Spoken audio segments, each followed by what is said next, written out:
Evening, folks. Been a long time since I did a video. This one was requested by a friend of mine because I happened to mention the fact that I got some shiny new shirts and all this stuff. This time they have pockets on them and the retro reflective and all the super duper stuff. And you forget, I've been wearing these damn things so long, you forget how shiny bright they are when they're new. And then after, a little bit of time, they fade. They're not quite as bright. They're still bright. Yeah, you attract attention. You wouldn't want to try to hide in the woods with any, like rob a bank and then, oh, we'll run in the woods and hide. That's not going to work. So, but that's the whole point. So, hope everybody's doing well. I'm gonna debut on video my brush. I used it last night. My highly modified Razor Rock 400 with an AP Jealousy SHD bulb knot, which is a wiener, major wiener. The soap for the night, the ever popular Tayback. Love it or hate it, I happen to love it. And of course, you gotta follow it up with Tayback Aftershave. The razor, because of who requested this video, is his favorite, my Simon hand forged, which is a pretty skippy razor that I got for an unbelievably good price. So it is one of my favorite razors. Looks wise, performance wise, everything checks all the boxes. So we are almost into April Fools here, a couple hours away from April Fools. And all the people will try to, punk you and prank you and all that stuff. And that'll be interesting. At my work, it's usually every once in a while, there's a good April Fool's prank gets played, but most of the time, they're pretty lame. So, years ago, there was a guy that we actually had pretty bad thunderstorms rolling through, and one of the guys, that was back before cell phones, one of the guys decided to play a joke on the guy in the radio room and call in a funnel cloud tornado, and the guy's name was Dale, and Dale got all caught up in the moment and forgot all about it being April 1st, and the guys, he called in once and he said, it looks like, I don't know what it looks like, but blah, blah, blah, I'll let you know. And then a little while later he calls back, all kind of stuff's flying, trees are down, we're gonna have to shut this road down, we're gonna have to shut that road down. And then, then Dale's getting all excited and he's, getting ready to call the deputies and all this stuff to start shutting roads down and declare a state of emergency. And he goes to call the guy back, and the guy says, I changed direction, I think it's coming for me. And then that was the end of that. And of course, now Dale thinks the guy got swept up into the tornado, and now he's going to be, seeing women with pointy hats and flying monkeys and stuff. So after a few minutes of leaving him on the hook, he got back on and said simply, April Fools. And then Dale didn't get back on the radio for a while. He was quite upset. So it didn't like being pranked. So I thought that was kind of funny, but that was a long time ago, but that's about the best one that I can remember. So, let's see. What else is going on?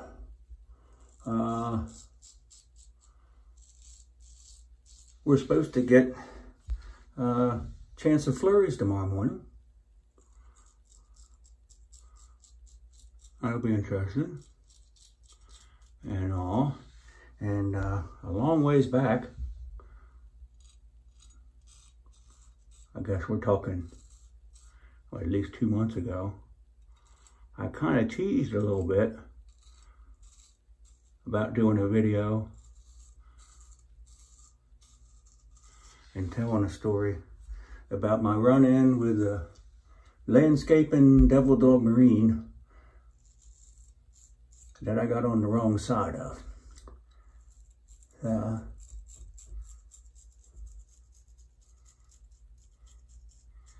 take yourself back to end of January, beginning of February. I can't remember exactly when. It's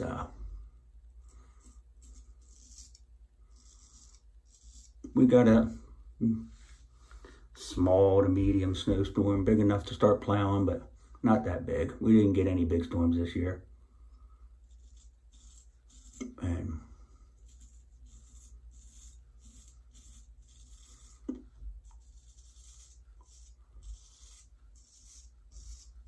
but it was enough where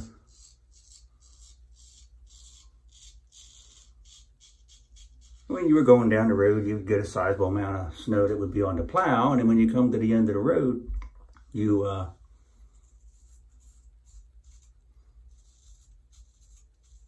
if you just pick up the plow,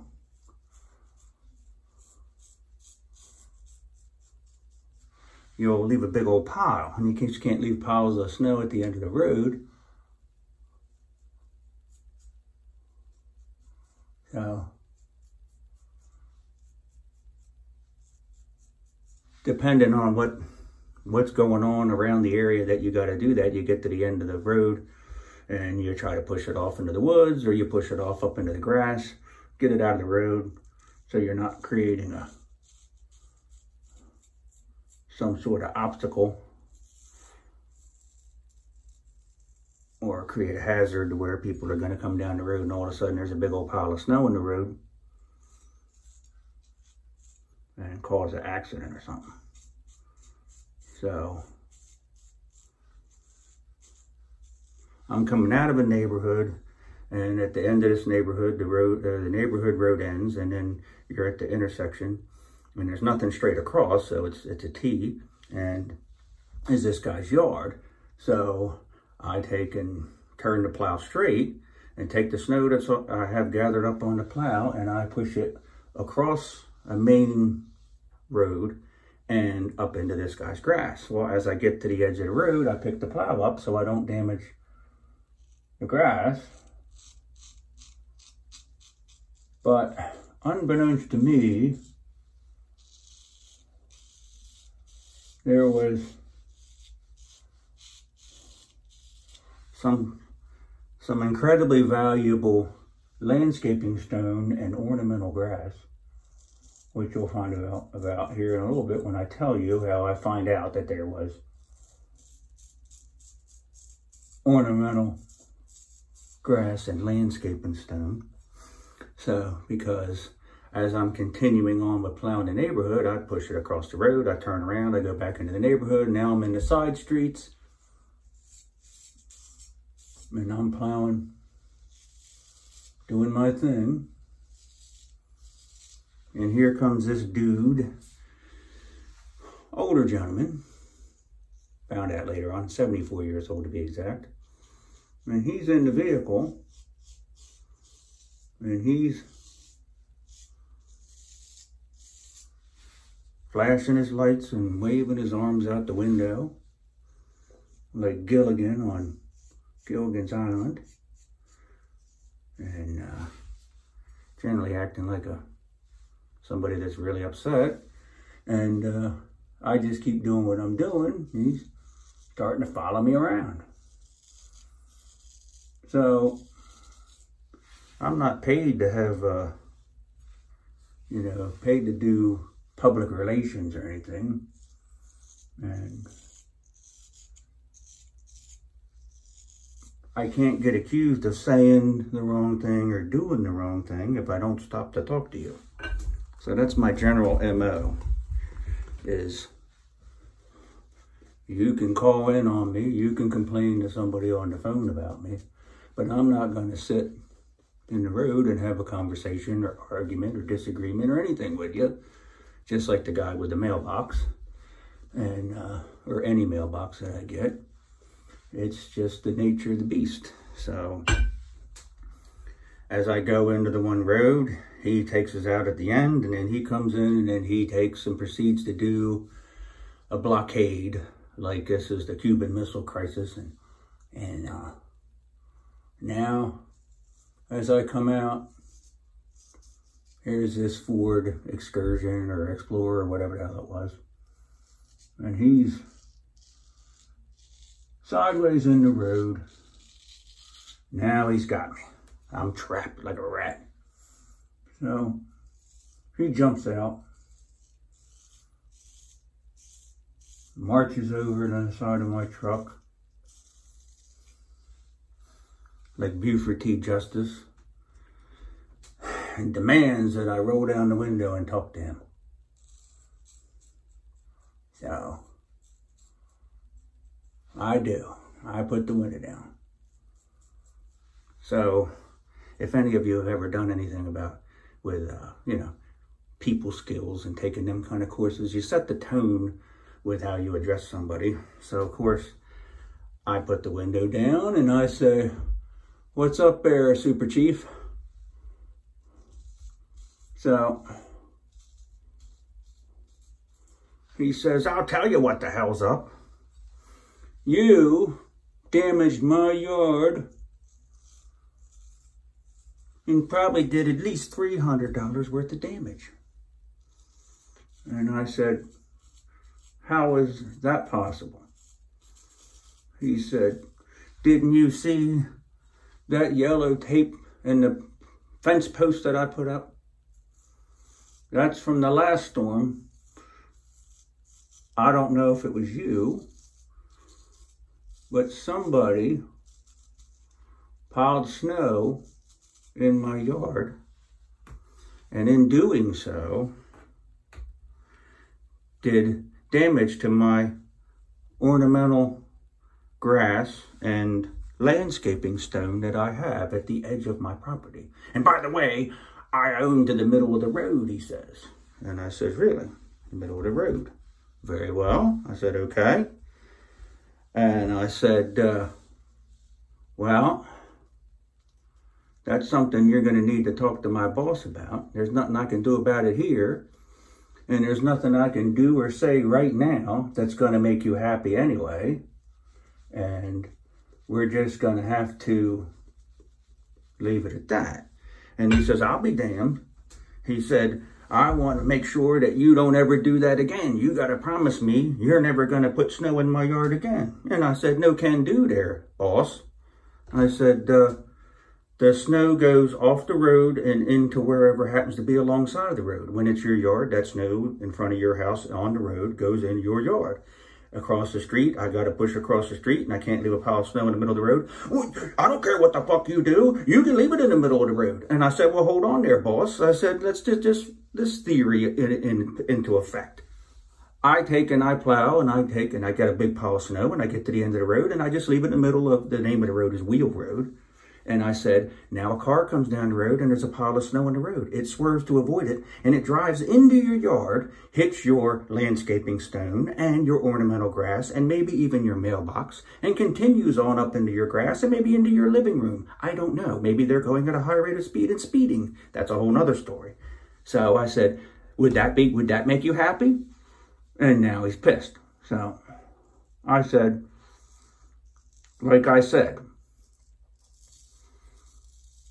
it's unavoidable. You're going to get snow in your yard, and I'm not promising you anything. He says, "Well, it's never been a problem. I've lived here for 35 years. I'm a 74-year-old retired Marine Corps veteran.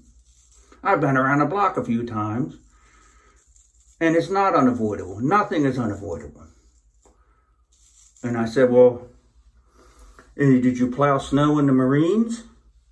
"No, God damn it." And I said, "Okay. Did you plow snow in civilian life?" "No." And I said, "Okay. Well, how do you know it's unavoidable?" Well, he didn't like that. So now I said, "If you want the phone number to my boss, I'll give you the phone number to my boss and you can talk to him. But I ain't got time to sit here in the middle of the road arguing with you about whether or not something did or didn't get damaged or whether it is or isn't avoidable or any of that crap." I said, "So you're holding me up. So you need to get out of my way I'll give you the phone number, then you need to get out of my way and let me do my job. Well, I don't understand. It's never been a problem. It's never been a problem. I said, mister, I've been doing this route for 25 years. I've done this the same way for the last 25 years. If you've lived there for 35 years, I guarantee you, I know I put piles of snow in your yard before. Now, maybe before this, you didn't have your landscaping stone and ornamental grass. But regardless, if you put something at the edge of the road, at the edge of your property, I said, it's going to risk getting damaged. There's just no way around it. I said, so maybe move your flower bed further up into your yard, and then you won't have to worry about it getting damaged. I'm not moving a damn thing. I said, well, that's just a suggestion. You don't have to do nothing. But I said, so we'll just have to agree to disagree, and you get out of my way now. What if I don't? And I said, well, then you'll force me to involve one of the sheriff's office deputies. And then you can explain to him how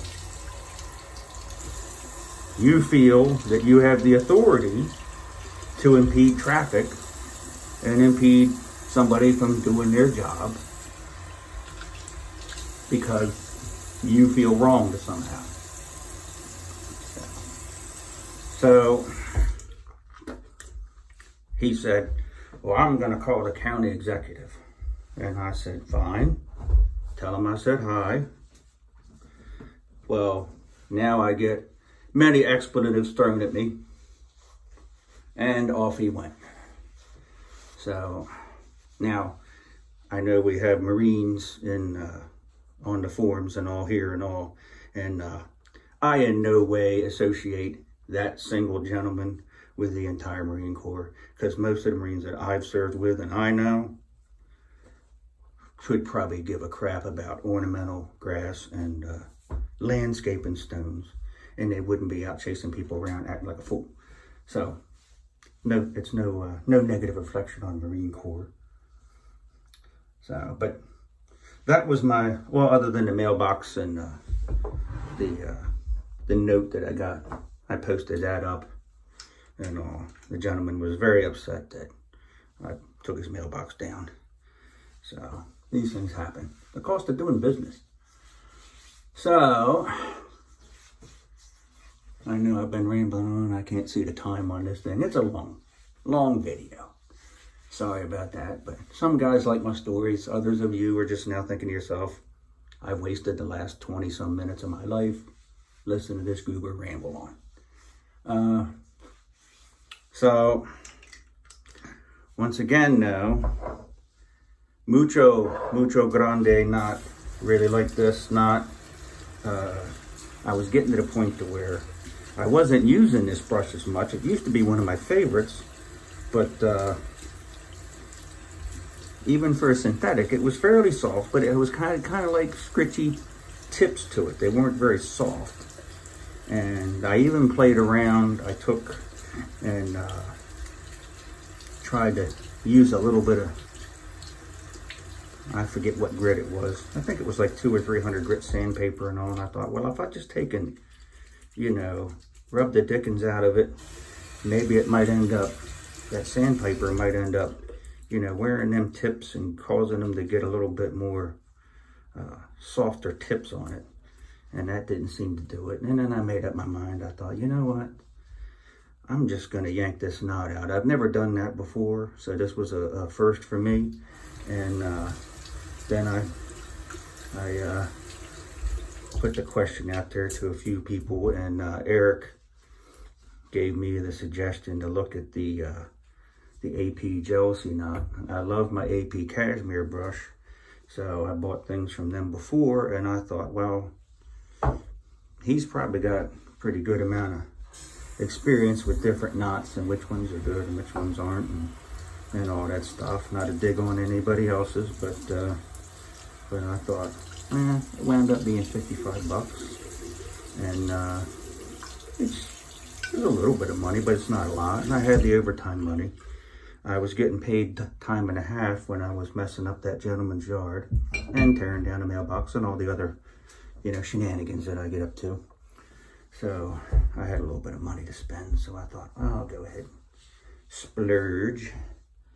So I hope you guys are all enjoying your Wednesday. I hope you all have a good April Fool's Day. And if you have planned any practical jokes and all, I'd like to hear about them. I don't really have any planned. I haven't really spent a whole lot of time worrying about it or thinking about it. We might try to do a little bit of brainstorming tomorrow and see if we can play a joke on a few people. I have a larger scheme, practical joke going with one of the new guys, and he's put in for a transfer, and we've made him believe that if he gets the job that he applied for, that he's going to get the snow route that he happens to live on, which he thinks is just going to be the most awesome thing in the world, when in fact he won't get the snow route that he lives on. So that's going to be a little bit of a, you know, wah kind of moment. So his name's Frank. So Frank's all right, but a little excitable, I guess I would say. So I hope you all enjoyed it, and I hope this didn't end up causing any screen problems with anybody and all. But yeah, shiny new shirts. Now we're going from rental uniforms back to just being issued uniforms, and you own them, and we wash them ourselves and all that stuff. So that's the way it used to be. So it's back to the future. So you guys have a good Wednesday, and I will make another video whenever I make another video. So this one's for you, Dave, my buddy, and also gonna tag Eric and probably my buddy John, Deep Sea and all. So because Deep Sea was the first, he sent me, he PIF'd me my first Badger brush, and now I've gone down the Badger brush rabbit hole, but I think this is probably going to do me for a while. I got 3 Badgers, 2 synthetics, and 1 boar brush. Pretty good mix, and I like them all pretty equally now. So I got a rotation. God, I hope I don't start getting as many brushes as I got like soaps and razors. Then it's going to be an issue. Talk to you later. Bye.